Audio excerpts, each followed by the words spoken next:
Assalamu alaikum hörmətli izləyicilər. Dünya Uyghur qurultayı tor televiziyəsi күнділік xəvərlər proqramımızға xoş gəldіңlər. Mən Hidayət Musacan. Tövəndə diqqətinizlər bugünkü xəvərlərimizin təfsilatıda bolsun.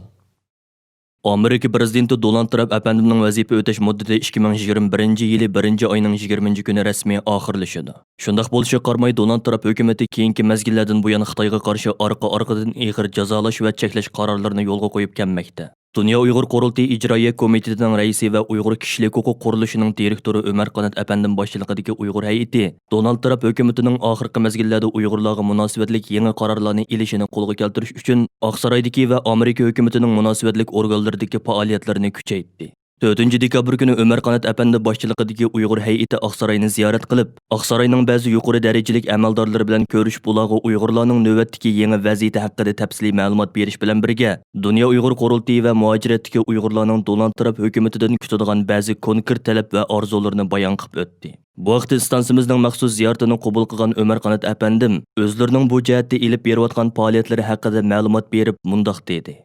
Assalomu alaykum aziz qarindoshlar. Amerika'da prezident saylımı ötküzüldü.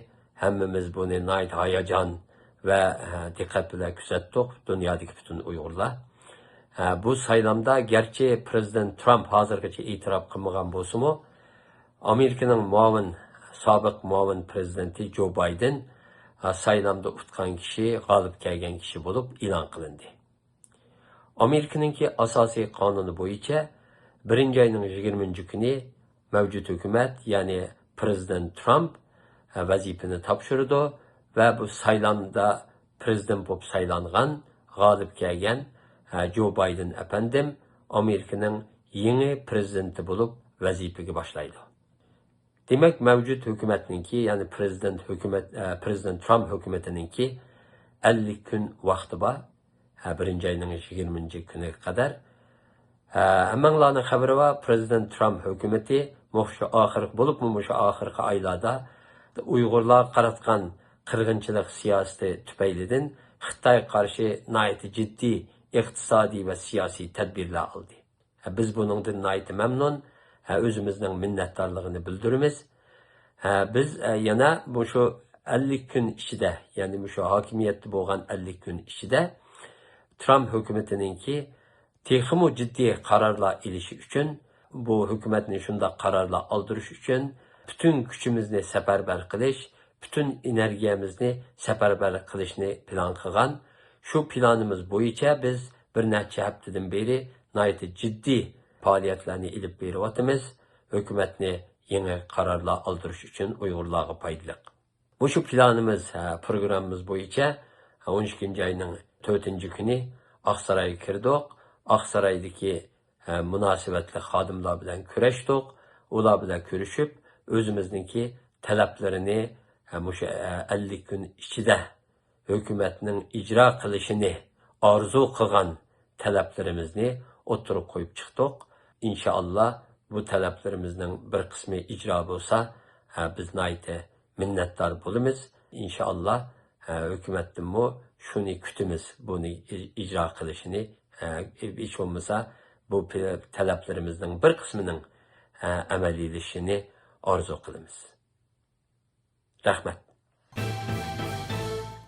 Amerika Tashqi ishlar ministri Mike Pompeo 7 dekabr bayonot e'lon qilib, Xitoy Xalq qurultayı doimiy komitetining erkin emir-boqini o'z ichiga olgan 14 nafar muavin mudiriga embargo qo'yganligini e'lon qildi.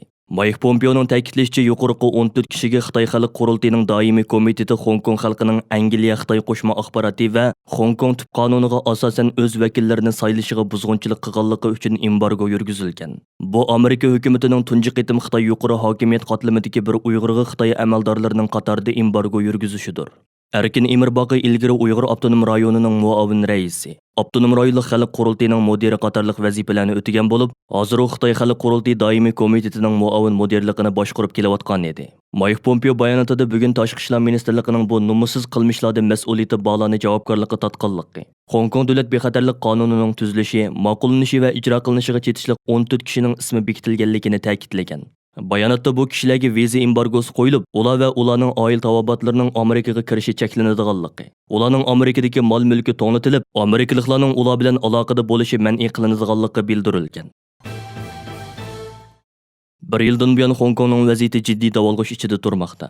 Bugun Hong Kong masalasi xalqaro muhim masalalarning biriga aylandi. Xitoy hokimiyati xalqaroning shuncha kuchli besimga va Hong Kong xalqining qattiq noroziligiga qaramasdan Hong Kongga qaratgan besim siyosatidan voz kechgani yo'q. Undaqda Xitoy hokimiyatining Hong Kongda yetmoqchi bo'lgan tub maqsadi zoti nima? Dünya Uyghur qurultayı Xitoy ishlari komitetining mudiri, Amerikadagi aktiv siyosiy faoliyatchilarimizdan Ilshad Hasan Ko'kbura apandi 7 dekabr kuni stansimizning Uyg'ur ovozi suhbat programmasida qilgan so'zida o'zining bu vaqtda qarashlarini bayon qilib mundaq dedi. Xitoyninki hamda Hong Kongda yetmoqchi bo'lgan tub maqsadi nima degan vaqtida Hong Kongni Xitoyning bir o'lkasiga o'xshashlik qilish, kommunist hokimiyatiningki qo'li hamma bulung pishqoqqa yetib bora oladigan, har bir shaxsininki uyiga kira oladigan, har bir shaxsininki hattoki kallasidagi o'yini oldin bila oladigan shu darajaga opirib hokim mutlaq tuzumni Hong Kongga umumyuzlik yurgizish, shu orqali Hong Kongni butunlay o'ziga o'xshamagan g'ayri ovozning chiqishini butunlay ujuqtirib, u yerdagi qarshi kuchlarni, masalan qarshi kuch deganimiz demokratiya, erkinlikni yaqalaydigan, axborot erkinlikni yaqalaydigan, mushu xildagi insonlarning hammasini yo'qotish, shu insonlar foydalanayotgan matbuot, gazet, jurnalizm, muxbirlik hamma narsani yo'qotish.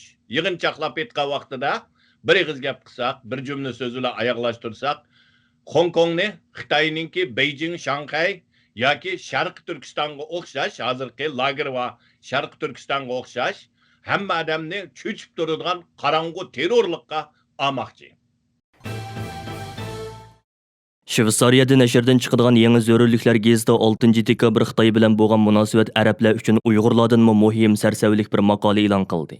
Beijing musulmon Uyg'urlarni bostiryotdi, biroq ularning diniy qarindishi bo'lgan O'rta Sharq musulmonlari buningga parvo qilmayotdi. Arab hokimiyatlari sukut qilish bilan cheklanmay, yana texi Uyg'urlarni tutib Xitoyga qaytarib bermoqda. Pul va huquq ular uchun qarindoshlikdan muhim degan jumla bilan boshlangan.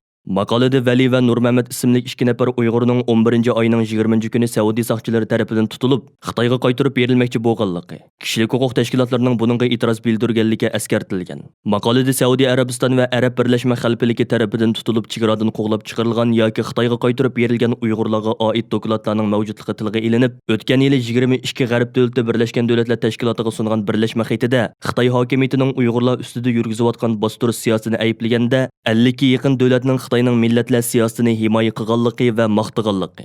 Bularning ichida musulmon davlatlardan Saudiya Arabiston, Arab Birlashma Xalqligi, Misr, Iran, Iroq va Falastinliklarning mubolag'a qayd qilingan. Diqqatni texmi tortadigan 56 islom davlati a'zo bo'lgan Islom hamkorlik tashkiloti 2019-yillik dokladida Uyg'urlar uchrayotgan zulm to'g'riliq bir eg'izma so'z qilmagan. 2019-yili mazkur tashkilotning tashqi munosabatlar bo'limi bu tashkilotga a'zo bo'lmagan musulmon ommasini qo'g'dash haqida bir qaror qabul qilgan. Qarorda Islom hamkorlik tashkiloti Xitoy Xalq Jumhuriyatining musulmon xalqlarga g'amxo'rlik qilish jihatida ko'rsatgan tirishchanliklariga madhiya o'qiydi deyilgan. 2019-yili 2-oyda Saudiya Arabiston shahzodasi Muhammad bin Salman Beijingni ziyorat qilganda, biz Xitoyning davlat bexatarligi uchun terrorlik va oshqo'llikqa qarshi tadbirlarning qo'llanish huquqini qo'llaymiz va uningga hurmat qilamiz deyish orqali Xitoyning Uyg'urlar ustidan elib berayotgan bostirishlarini himoya qilgan. Maqolada tasvirlanishicha musulmon davlatlarning diniy qarindishi bo'lgan Uyg'urlar uchrayotgan zulmlarga sukut qilishiga asosliqi iqtisodiy masala ham texnika ehtiyoji sabab bo'lmoqda ishkan. Xitoy bir jihatdan Arab neftining asosiy cho'ng xaridori bo'lsa, yana bir jihatdan arablarning asosiy ul aslaha qurilishlariga zo'r miqdorda mablag' solg'uchi yoki sherik bo'lg'uchi hisoblanadi ekan. Xitoylar ular bilan hamkorlashganda G'arb demokratik ellariga o'xshash davlatni qonun bilan idora qilish, kishilik huquqni qo'g'dash deydiganlarni tilga olmaydi ekan. Balki buningga parvoyi palakkan. Ko'plagan arab davlatlari borgan sari Xitoyga beqinda holatga tushib qolmoqda ekan. Arablarning kelgusida yadro energiyasi, quyosh energiyasi elektr stansiyalarini qurish, sun'iy amroqqa ega bo'lish jihatlaridagi texnikaga bo'lgan ehtiyojini Xitoy qondirishi mumkin ekan. Buning uchun musulmon qayrindishi bo'lgan Uyg'urlarning dard alamlari ularning xiyoliga kirib chiqmaydi ekan. Arablar uchun pul va huquq qarindoshlikdan muhim ekan. O'tgan juma kuni Amerika Tashqi ishlar ministrligi Xitoy bilan davomlashtirib kelayotgan 5 xil madaniyat almashtirish programmasini yumshoq kuch tashviq qilish quroli deb atadi va ularni oxirlashtirganligini jakarladi.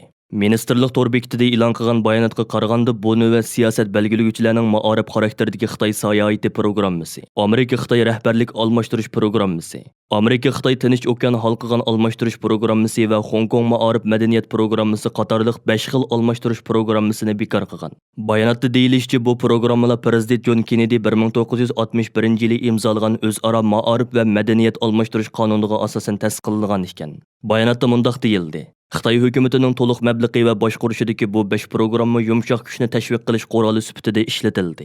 Xitoy tarafning buningga qanday inkos qaytardiganligi hozircha noma'lum.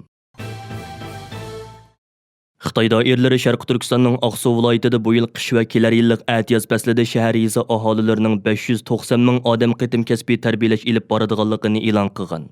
Xitoy taratqullarining ta'kidlashicha, yerlik doiralar mazkur tarbiyalash planiga fan-texnika qishliqi deb nom bergan. Aqsu viloyati Xitoy hukumatining 2017-yili boshlangan cho'ng tutqunidan buyon Xitoy paxta to'qimachilik korxonalarining eng cho'ng bazasiga aylangan viloyat.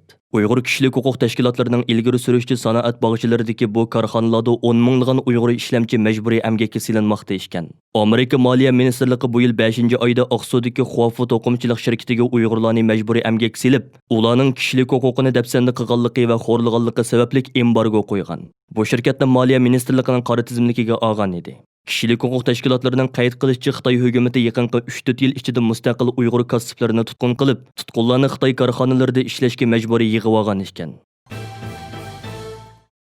Yaqinda Amerika istixborot idorasining yuqori darajalik amaldori Xitoyning dunyodagi demokratiya va erkinlikka 2-dunyo urushidan buyongi eng cho'ng tahdidga aylanganligini bildirdi. Amerikaning davlatlik istixborot mudiri John Ratcliffe bu so'zlarni Wall Street jurnali gazetida e'lon qilgan obzorda o'ttirg'i qo'ydi. U maqolasida mundaq dedi: İstixborotlar shuni aniq ko'rsatdiki, Beijing Amerika va yer sharining boshqa joylariga iqtisodiy, harbiy va texnik jihatdan hukmronlik qilishni o'ylaydi. U yana mundaq dedi: Xitoy bugun Amerikaga eng cho'ng tahdid. Shundaqla 2-dunyo urushidan buyongi dunyo miqyosida demokratiya va erkinlik uchun eng cho'ng tahdid. Ratcliffe yana Xitoyga bo'lgan diqqatni oshirish uchun istixborotga ajratilgan 85 milliard dollarlik federatsiya xomchotidan maxsus mablag' ajratganligini bildirdi. Cumhuriyetçiler Partiyasining sobiq parlament a'zosi Ratcliffe Trump tarafidan o'tgan yili atiyazda Amerikaning eng yuqori darajalik istixborot xizmatiga tayinlangan edi. Hurmatli televizor ko'ruvchilar, sizlar ko'rayotgan Dunyo Uyg'ur qurultiyyi tor televiziyasining YouTube sahifasi 14-noyabr kuni tor cho'moqchilarning hujumiga uchrab taqilib qoldi va sahifamizdagi programmalarning mutlaq ko'p qismi o'chirib etildi. Növbətdə Dünya Uyghur qurultiyyi YouTube şirketi bilan aloqalashib o'zining sahifasini qaytadan asliga keltirish va bu voqeaning tegi-taktini aniqlash uchun jiddiy harakat olib bormoqda. Şoňa sahifamiz asliga kelganga qadar programmalarimizni Dünya Uyghur qurultiyining Facebook sahifasidan va YouTube kanalida ichilgan bu vaqtliq sahifasidan ko'ra olaysizlar. Aziz ko'rilmanlar, yuqorida Dünya Uyghur qurultiyyi tor televiziyasining күндىلىك xəvərlər proqrammasini diqqətinizə sunduq. Keyin qitimliq programmamizda ko'rishaylik. Ko'rishgacha omon bo'lgaysizlar. Xayr xo'sh.